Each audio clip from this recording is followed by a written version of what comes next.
नमस्कार। Welcome to civilized India.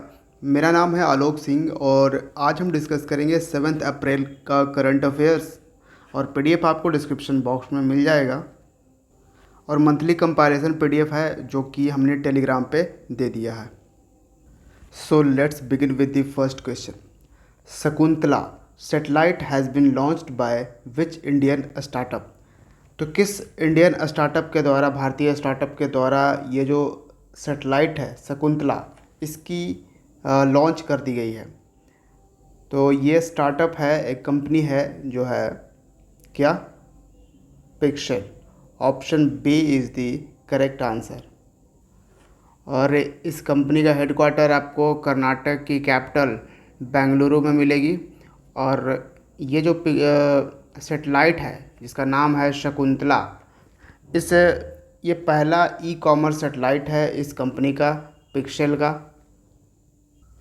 Next है, who has authored a novel titled queen of fire. तो ये जो किताब है क्वीन ऑफ फायर, जो कि बेस्ड है स्टोरी ऑफ रानी लक्ष्मीबाई पे, ठीक है। रानी लक्ष्मीबाई जिन्होंने काफ़ी वीरता दिखाई थी रिवोल्ट 1857 में, ठीक है। तो उन पे लिखी गई है ये क्वीन ऑफ फायर। इसको किसने लिखा है? देविका रगचारी ने। Option B is the correct answer. एक बुक है अ नेशन टू प्रोटेक्ट, ठीक है। ये जो किताब है इसको लिखा है किसने? प्रियम गांधी मोदी ने। प्रियम गांधी मोदी ने लिखा है। और ये अ नेशन टू प्रोटेक्ट जो है वो प्राइम मिनिस्टर मोदी पे लिखी गई है। एक्चुअली उनकी जो रोल रही है ये कोविड-19 के टाइम में, उस पे ये लिखी गई है। एक किताब थी द स्टार्टअप वाइफ। इसको किसने लिखा है?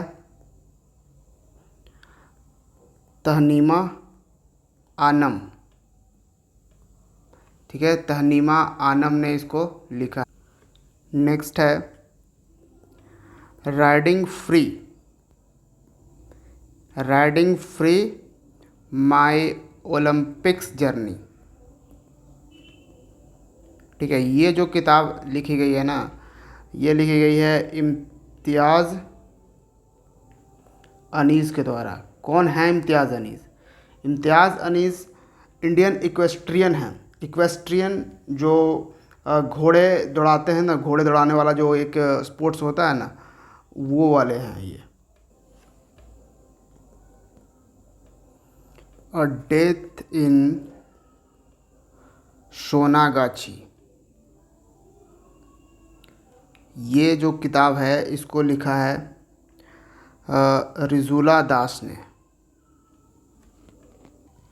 नेक्स्ट है, which state government has established Nandini शीरा समृद्धि सहकारी बैंक। तो ये जो बैंक है नंदिनी शीरा समृद्धि सहकारी बैंक, इसको किस राज्य सरकार ने स्थापित किया है? कर्नाटका गवर्नमेंट ने। Option C is the correct answer. कौन है कर्नाटका के चीफ मिनिस्टर? बसव्वा बोमई, यह chief minister of Karnataka. Recently Karnataka government ने एक ऐप लॉन्च किया है जिसका नाम है नाना शाले नाना कोडुगु। इसका मतलब क्या होगा? मतलब माई स्कूल माई कंट्रीब्यूशन, ठीक है। तो ये कर्नाटका गवर्नमेंट ने लॉन्च करी है। नेक्स्ट क्वेश्चन है, national maritime day is observed on which date. तो राष्ट्रीय समुद्री दिवस कब मनाया जाता है?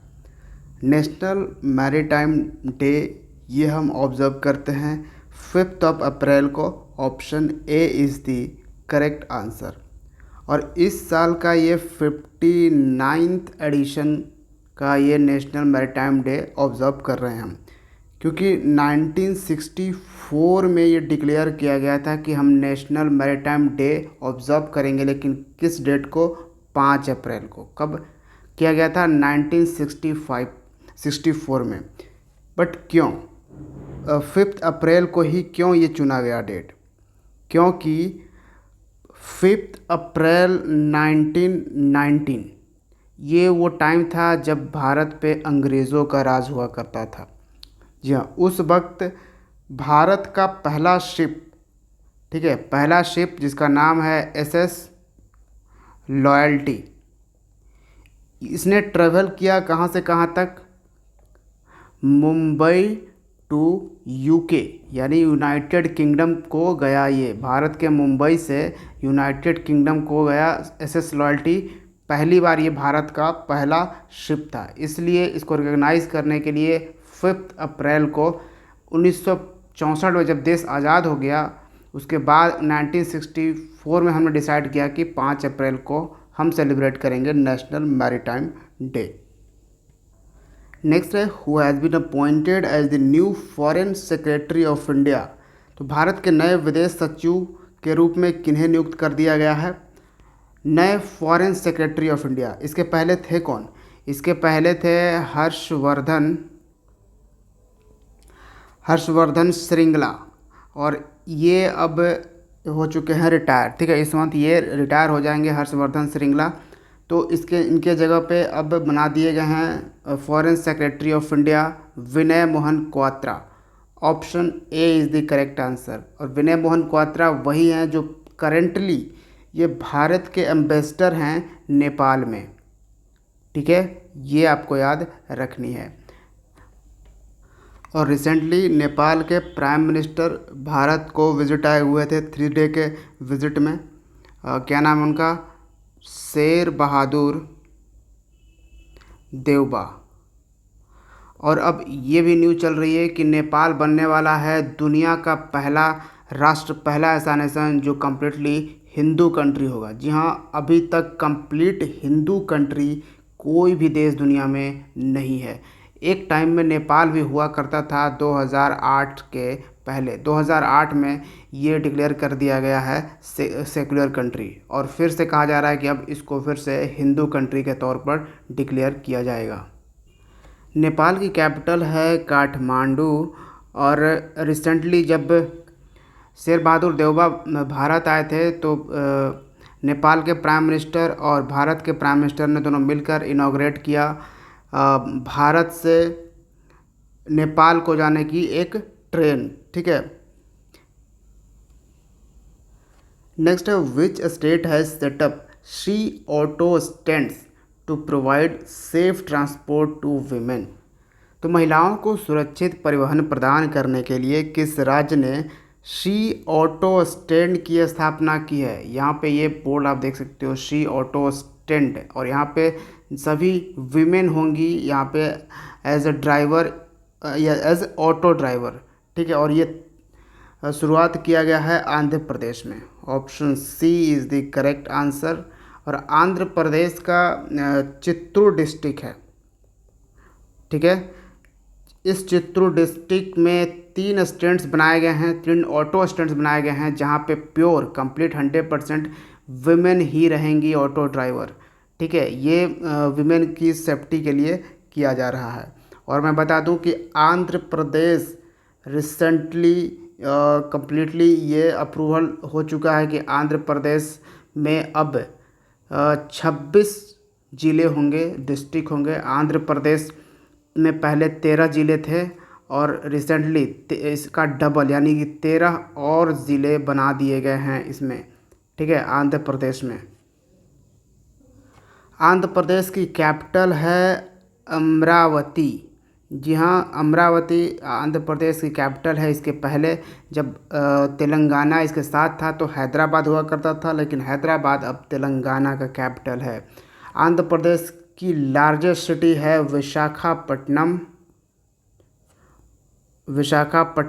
और विशाखापट्टनम को एज वाइजैग नाम से भी जाना जाता है। क्या? वाइजैग। और YSR जगन मोहन रेड्डी, ये हैं chief minister of Andhra Pradesh. On the basis of language, पहला राज्य भारत का जो भाषा के आधार पर बना था वो था आंध्र प्रदेश। नेक्स्ट है, Gangaur festival is celebrated in which of the following state. तो गंगौर उत्सव निम्नलिखित में से किस राज्य में मनाया जाता है। तो रिसेंटली इसको सेलिब्रेट किया गया है गंगौर फेस्टिवल, और ये सेलिब्रेट किया गया राजस्थान में। Option D is the correct answer. Actually सिर्फ राजस्थान में नहीं बट मेजरली आपको मोस्टली राजस्थान में ये फेस्टिवल मिलेगा, लेकिन कुछ पार्ट मध्य प्रदेश में भी आपको दिखेगा ये फेस्टिवल सेलिब्रेट होते हुए। ठीक है, कुछ गुजरात में भी आपको दिख जाएगा, वेस्ट बंगाल में भी कुछ पार्ट में दिखेगा ये फेस्टिवल। ठीक है, तो ये आपको याद रखना है। जैसे अब देखिए, अब छठ पूजा है जैसे, ठीक है, छठ पूजा ये जो फेस्टिवल है मेनली ये बिहार और यूपी का भी ईस्टर्न पार्ट आप कह सकते हैं। ठीक है, वहाँ पे सेलिब्रेट किया जाता है। लेकिन अब आज के टाइम में अगर देखो तो क्योंकि बिहारी और उत्तर प्रदेश के लोग काफ़ी देश में हर जगह फैले हुए हैं, तो वहाँ भी वो सेलिब्रेट करते हैं छठ पूजा। अब दिल्ली में रहते, दिल्ली में भी अब छठ पूजा सेलिब्रेट होता है। ठीक है, तो वो अलग बात हो जाता है कि अब वहाँ के लोग, उस कल्चर के लोग वहाँ पे रहते हैं तो वो सेलिब्रेट कर रहे हैं। लेकिन वो कहाँ से ओरिजिन हुआ है, कहाँ पे सबसे ज़्यादा मात्रा में, सबसे मतलब मेजर तरीके से मोस्टली कहाँ पे सेलिब्रेट किया जाता है, ये मायने रखता है। ठीक है, नेक्स्ट है, which Indian American singer has bagged the best children's music album Grammy award. किस भारतीय अमेरिकी गायक ने सर्वश्रेष्ठ बाल संगीत एल्बम ग्रैमी पुरस्कार जीता है। तो ग्रैमी अवार्ड्स रिसेंटली डिक्लेयर कर दिया गया है, और देखिए ग्रैमी अवार्ड्स जो है वो म्यूज़िक के लिए एक तरह सबसे हाईएस्ट अवार्ड कहा जाता है, हाईएस्ट इंटरनेशनल अवार्ड है म्यूज़िक के फील्ड में। अब म्यूज़िक के फील्ड में अगर किसी को ये अवार्ड मिलता है तो वो एक तरह से नोबेल प्राइज़ की तरह ही वो फील करता है वो पर्सन कि हमें ग्रैमी अवार्ड्स दिए गए हैं। तो ये जो ग्रैमी अवार्ड्स हैं, यहाँ पे एक कैटेगरी है जो कि the best children's music album. ठीक है, चिल्ड्रंस के लिए ये एल्बम बनाया गया था। तो ये किसको दिया गया, ये इंडियन ओरिजिन है। यहाँ पे आप पिक्चर देख सकते हो, ये है Falguni Shah. Option D is the correct answer. और रिसेंटली पीएम मोदी ने भी इसमें कॉन्ग्रेचुलेशन दिया है इनको, फाल्गुनी शाह को, तो ये भी याद रखिएगा। और इनका वैसे स्टेज नेम क्या है, जब ये गाती हैं तो एक स्टेज नेम सब लोग रखता है म्यूजिशियन वगैरह, तो इनका नाम है फालू। ठीक है, ये स्टेज नेम है, ये इंडियन ओरिजिन है, बल्कि ये अमेरिका में रहती हैं। अच्छा, एल्बम कौन सा था इनका जिसके लिए इन्हें ग्रैमी अवार्ड दिया गया।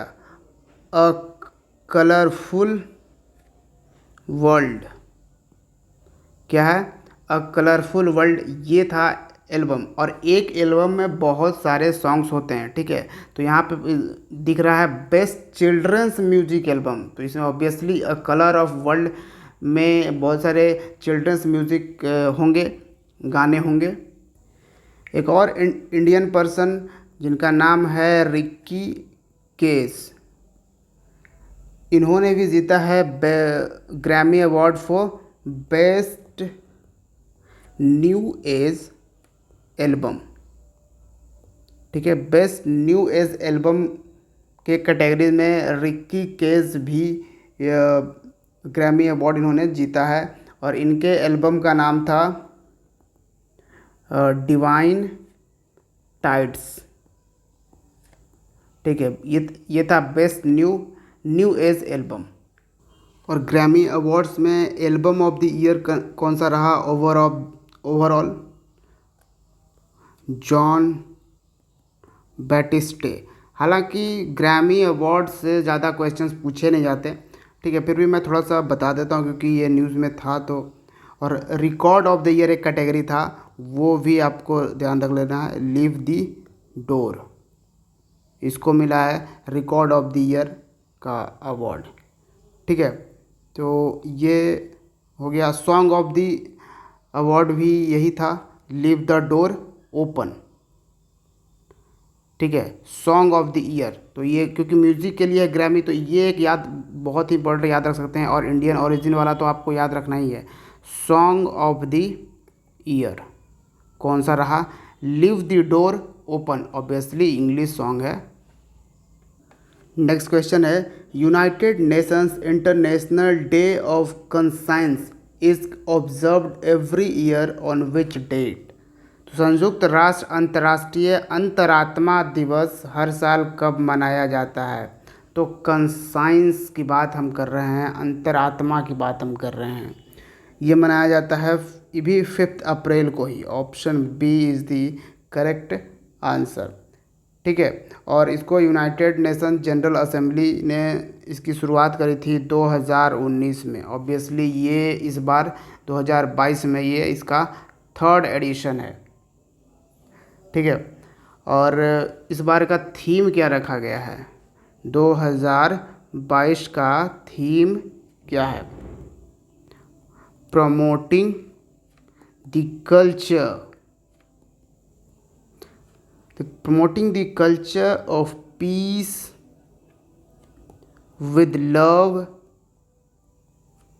and conscience। तो कल्चर को प्रमोट करना है with peace, culture of peace with love and conscience. Next है, who is all set to become chief of the army staff of India? तो भारत के सेनाध्यक्ष बनने के लिए कौन तैयार हैं? तो chief of army staff of India, इसके पहले कौन थे? एम नरवाने थे। ठीक है, एम नरवाने जो कि अब रिटायर होने वाले हैं इस महीने, तो इनके जगह पे अब आ जाएंगे, क्योंकि ये जो चीफ ऑफ आर्मी स्टाफ बनते हैं वो ऑलवेज उसके वाइस बनते हैं, यानी कि पहले वो vice chief of army staff रहेंगे। तो जैसे एम नरवाने भी पहले vice chief of army staff थे, उसके बाद ये चीफ बने थे। तो इसलिए अब जो वाइस हैं, कौन वाइस थे, वो बन जाएंगे chief of army staff of India. तो कौन थे? Manoj Pande. Option D is the correct answer. और नेवी चीफ कौन है? ये तो हो गए आर्मी चीफ ना, कौन हो जाएंगे? मनोज पांडे। और नेवी चीफ की हम बात कर रहे हैं, तो भारत के नेवी चीफ हैं आर हरि कुमार। और एयरफोर्स के चीफ कौन है?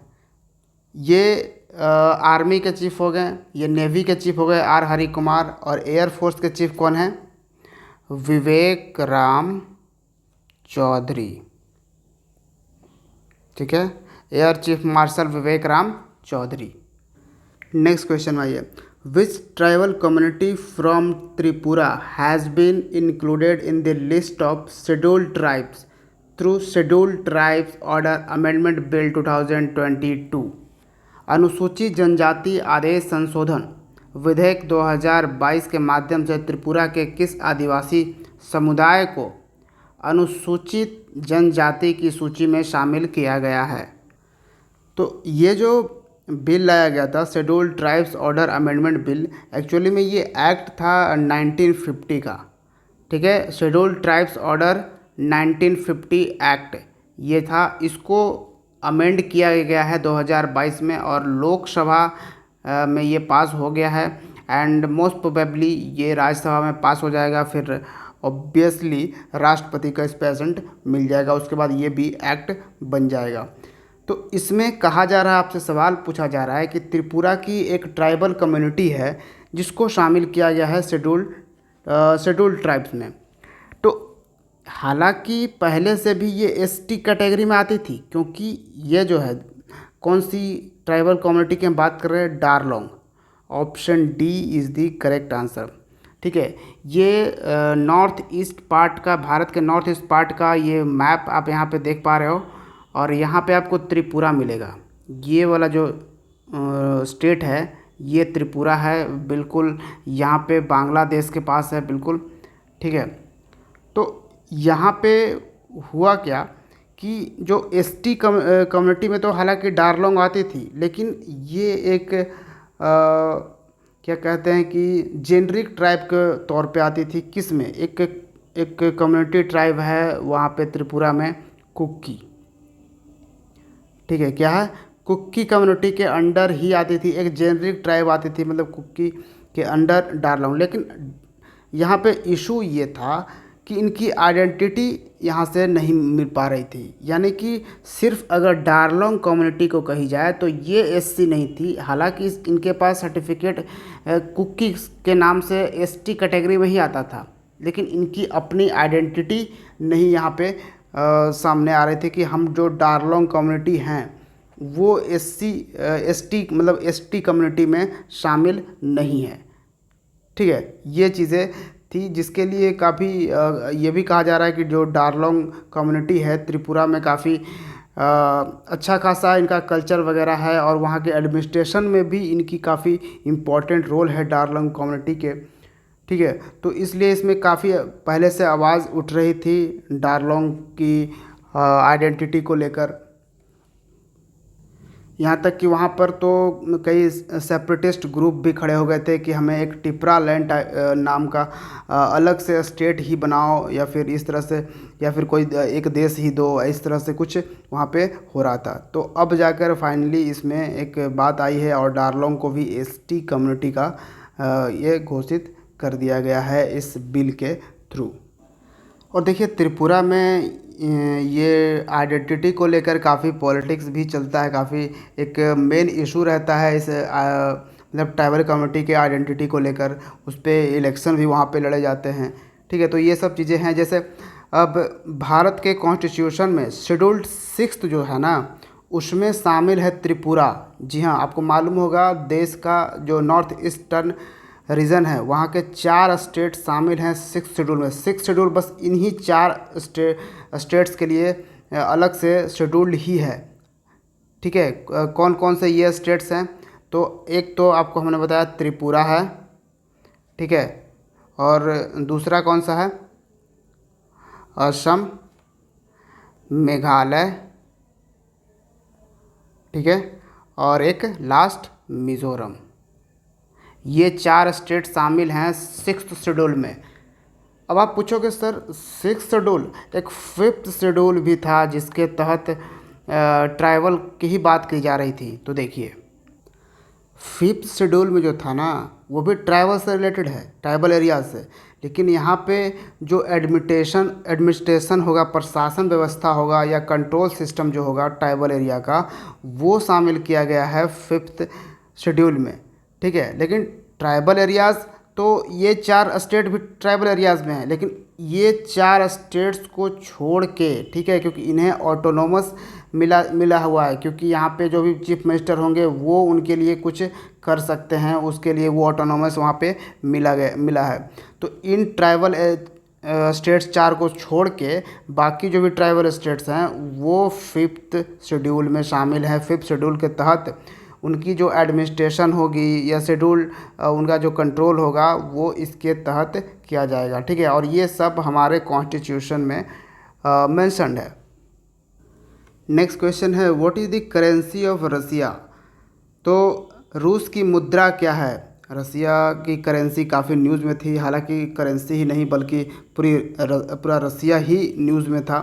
ठीक है, तो बताइए कि यहाँ पे रसिया की करेंसी क्या है। तो इसका करेंसी है rouble. Option B is the correct answer.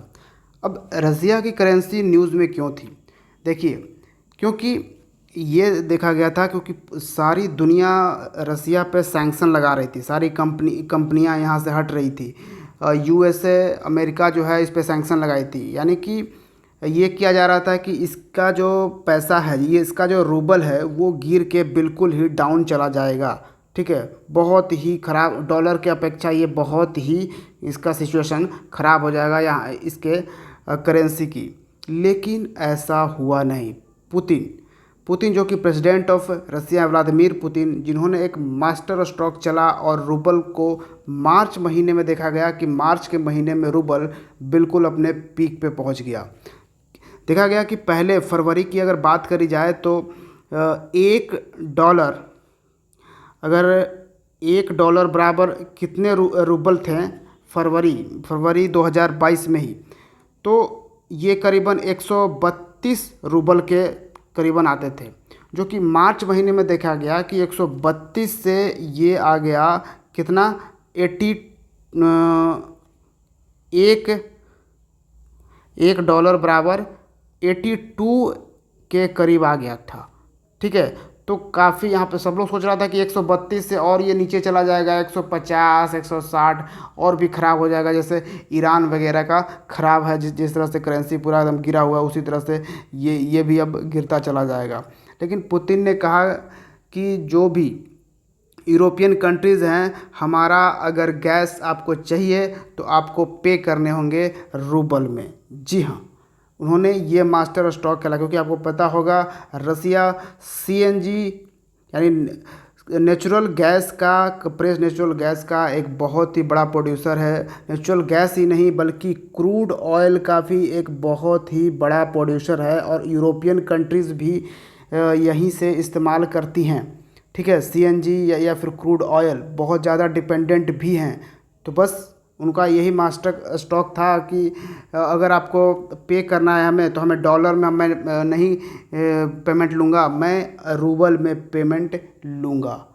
तो बस हो गई, और क्या। यहाँ पे इन्होंने मास्टर स्टॉक के साथ रूबल अचानक से एकदम से मार्च में दिखा गया कि ये अपने पीक पे पहुँच चुका था। तो ये था आज का current affairs. Thank you for watching civilized India, and पढ़ते रहिए, और मिलते हैं हम सिविलाइज्ड इंडिया के दूसरे वीडियो में। जय हिंद।